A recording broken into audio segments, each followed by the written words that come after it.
Health ఇష్యూస్లో మేజర్గా మీ దగ్గరికి వచ్చే ప్రాబ్లమ్స్ ఏంటండి? జనరల్‌గా ఎక్కువ హెల్త్ ఇష్యూస్ ఏవైతే కొంచెం పెద్ద పెద్దవి ఉంటాయో, అంటే క్రానిక్ హెల్త్ ఇష్యూస్ కానీ, లేకపోతే కొన్ని పెయిన్స్ కానీ, కొన్ని హెల్త్ ఇష్యూస్ ఎంతమంది డాక్టర్స్ దగ్గరికి వెళ్ళినా సరే వాళ్ళకి ప్రాబ్లం ఉంటుంది కానీ, దానికి బాడీ చెకప్ చేసి అంతా బాగానే ఉంది అని చెప్తారనమాట. ఎంతమంది దగ్గరికి వెళ్ళినా సరే అది బయటపడదు. అలాంటి ఇష్యూస్ కానీ, అలాగే కొంచెం దీర్ఘకాలికంగా ఉండే హెల్త్ ఇష్యూస్ కానీ, ఎవరైనా సరే ఆపరేషన్కి వెళ్దాం అనుకుంటున్నాం, ఆపరేషన్కి వెళ్ళి బాడీకి ఎందుకు పెయిన్ ఇవ్వడం, ఏదైనా ఇలాంటి ఒక స్పిరిచువల్ మెథడ్ ద్వారా, ఒక హీలింగ్ మెథడ్ ద్వారా ఏమైనా సరే దాన్ని సొల్యూషన్ చేసుకోవచ్చా అనుకునే వాళ్ళు. లేదంటే కొంతమందికి రెగ్యులర్గా రిపీటెడ్గా ఏదో ఒక హెల్త్ ఇష్యూ వస్తూనే ఉంటుందండి. ఒకటి అయిపోయిన తర్వాత ఇంకోటి అయిపోయాక ఇంకోటి, రీజన్ తెలియదు, ఇది ఎందుకు వచ్చిందో తెలియదు, ఎందుకు తగ్గిపోయిందో తెలియదు, అది ఎందుకు వచ్చిందో తెలియదు, కంటిన్యూస్గా వాళ్ళు ఎప్పుడూ ఒక సఫరింగ్లోనే ఉంటూ ఉంటారు అనమాట. ఎందుకు అనేది ఇలాంటి మల్టిపుల్ థింగ్స్ ద్వారా వచ్చి వాళ్ళకి ఏదైనా పాస్ట్ లైఫ్ రిలేషన్ ఉందా, లేకపోతే ప్రజెంట్ లైఫ్లో ఉన్న వేరే రీజన్సా అనేవి తెలుసుకోవడం కోసం, హీలింగ్స్ కోసం, సొల్యూషన్స్ కోసం వస్తూ ఉంటారనమాట. అంటే క్రానిక్ అంటే ఎలాంటి వాటికి వస్తుంటారండి? మనకి క్రానిక్ హెల్త్ ఇష్యూస్ ఇప్పుడు క్యాన్సర్ పేషెంట్స్ కానీ, లేకపోతే మనకున్న అన్ని క్రానిక్ సంబంధించిన వాళ్ళు కూడా వస్తూ ఉంటారండి. చాలా పెద్ద పెద్దవి అన్నిటికీ కూడా వస్తూ ఉంటారు. స్క్రిజోఫ్రెనియా కానీ, లేకపోతే ఆటో ఇమ్యూన్ ఇష్యూస్ కానీ, ఆటిజం కానీ, ఇలా చాలా చాలా వాటికి వస్తూ ఉంటారండి. ఇప్పుడు మనం సరైన ఫుడ్ తీసుకోకపోయినా, ఇప్పుడు మనం కరెక్ట్గా హెల్త్ని మెయింటైన్ చేయకపోయినా, బాడీని మెయింటైన్ చేయకపోయినా, టైంకి నిద్రపోకపోయినా, ఇలాంటి వాటి వల్ల లేదా మనకున్న హ్యాబిట్స్ వల్ల హెల్త్ ఇష్యూస్ వస్తుంటాయి. దీనికి అసలు పాస్ట్ లైఫ్కి కనెక్షన్ ఏంటండి? జనరల్గా ఇక్కడ రెండు సెపరేట్ పాయింట్స్ అండి. ఓకే, ఒకటి మనకి పాస్ట్ లైఫ్ రిలేషన్ వల్ల ఈ హ్యాబిట్స్ అనేవి అలవాటయ్యి మనకి ఆ డిసీజ్ రావచ్చు. ఓకే, లేదు పాస్ట్ లైఫ్ రిలేషన్ వల్ల ఏమైనా ఉంటే కనుక ఇప్పుడు ఆ హ్యాబిట్స్ లేకపోయినా సరే ఆ డిసీజెస్ వచ్చిన కేసెస్ మనం చూస్తూ ఉంటాం. చాలా మందికి ఎటువంటి బ్యాడ్ హ్యాబిట్స్ ఉండవు కానీ క్యాన్సర్స్ వస్తుంటాయి. వాళ్ళు అనుకుంటారు అనమాట, ఇదేంటిది, నేను డ్రింకింగ్ చేయను, స్మోకింగ్ చేయను, లేకపోతే వేరే బ్యాడ్ హ్యాబిట్స్ అలవాట్లు, అమ్మాయిల అలవాట్లు లేవు, ఏమీ లేవు, నాకెందుకు వచ్చింది. పక్కన వాళ్ళం వచ్చి చక్కగా వాళ్ళు జల్సాలు చేసుకుంటూ ఫుల్గా డ్రింక్ చేస్తున్న వాళ్ళకేం రావట్లేదండి. మా ఫ్రెండ్సే ఉన్నారు చాలా ఎగ్జాంపుల్ అనుకుంటుంటారు అనమాట. సో వాటికి బ్యాక్గ్రౌండ్లోకి వెళ్ళి చూస్తే కనుక ఏదో ఒకటి ఇలాంటి పాస్ట్ లైఫ్ ఇష్యూస్ ఏదో ఒకటి ఉండడం వల్ల ఇలా జరుగుతుందని తర్వాత తెలుసుకుంటారనమాట. అంటే క్యాన్సర్ వచ్చిన వాళ్ళు ఎవరిదైనా ఇట్లా పాస్ట్ లైఫ్ చూసుకున్నప్పుడు మీకు ఏం తెలిసిందండి? జనరల్గా ఏముంటుందంటే, ఇప్పుడు క్యాన్సర్ వచ్చింది అనుకోండి, వీళ్ళకి ఎక్కువగా ఎమోషనల్ ఇష్యూస్ ఉంటాయండి.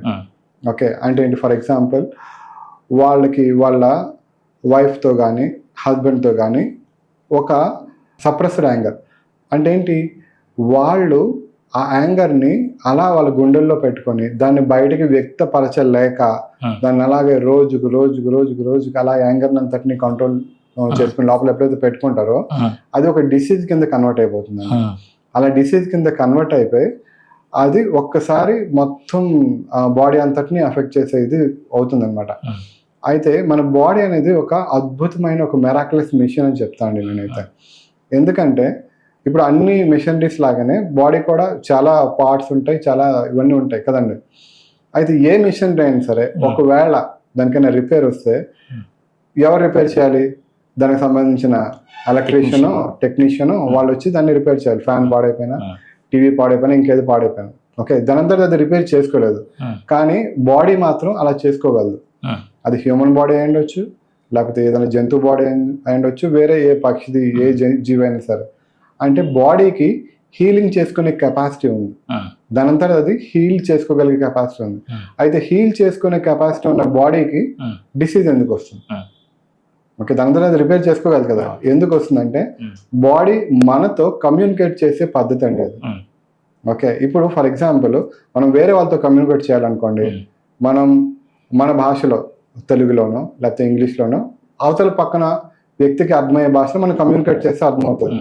బాడీ మనకైనా కమ్యూనికేట్ చేయాలంటే ఓకే, సో అప్పుడు ఏం చేస్తుందంటే బాడీ అనేది ఏదో ఒక హింట్ ఇస్తుంది అనమాట. చాలా వరకు చిన్న పెయిన్ లాంటిది ఇవ్వడం అలాంటివి చేస్తూ ఉంటుంది. ఇప్పుడు ఒక పర్సన్ ఎగ్జాంపుల్గా ఒక హెడేక్ వచ్చింది. హెడేక్ అసలు ఎందుకు స్టార్ట్ అవుతుందంటే అన్నెసెసరీగా అంటే వదిలేయాల్సిన దాన్ని పట్టుకొని దాని గురించి ఆలోచించుకుంటూ ఉంటే బాడీ ఫస్ట్ ఏం చేస్తుంది, కొంచెం చిన్న పెయిన్ ఇస్తుంది అనమాట.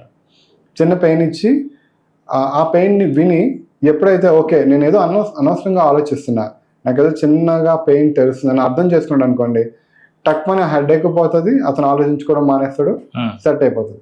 ఒకవేళ కనుక అతను వినట్లేదు అనుకోండి, అప్పుడు బాడీ ఏం చేస్తుంది, నేను చెప్తుంటే వినట్లేదు, ఇప్పుడు ఏం చేద్దాం, మరి కొంచెం ఎక్కువ పెయిన్ ఇచ్చి చూద్దాం. అప్పటికే వినట్లేదు, మరి కొంచెం ఎక్కువ పెయిన్ ఇచ్చి చూద్దాం. ఓకే, ఎందుకంటే ఇప్పుడు మన ఇంట్లో చిన్నపిల్లడు ఉన్నాడు అండి, ఏదైనా చెప్తుంటే చేయట్లేదు, మన మాట వినట్లేదు. ఫస్ట్ సార్ ఏంటి మెల్లగా చెప్తాం, తర్వాత కొంచెం గట్టిగా చెప్తాం, తర్వాత కొంచెం గట్టిగా చెప్తాం, ఇంకా వినకపోతే కొడతారు, ఏదో అంటే వినేదాకా, ఆ పని ఆపేదాకా, మన అటెన్షన్ ఇచ్చేదాకా, అది ఏదో ఒకటి మనం చేయడానికి ఎలా అయితే ప్రయత్నం చేస్తామో బాడీ కూడా అంతే, అలా ప్రయత్నం చేస్తూ దాన్ని తీవ్రతను పెంచుతూ ఉంటుంది. సో ఎప్పుడైతే మనిషి దాన్ని విని రెస్ట్ తీసుకుంటాడో ఆటోమేటిక్గా ఆ హెడేక్ కానీ ఆ పెయిన్ కానీ పోతుంది అన్నమాట. సో ఇది బాడీ కమ్యూనికేట్ చేసే ఒక ప్రాసెస్ అండి. దీన్ని అర్థం చేసుకోవాలి పీపుల్. ఒక పెయిన్ కానీ ఏదో ఒక డిసీజ్ కానీ వస్తుందంటే మన బాడీ మనకైనా చెప్తుందా అనేది ఫస్ట్ ఆలోచించాలి. ఓకే, ఇది ఒక బాడీ ఇచ్చే అద్భుతమైన ఒక మెసేజ్ అండి.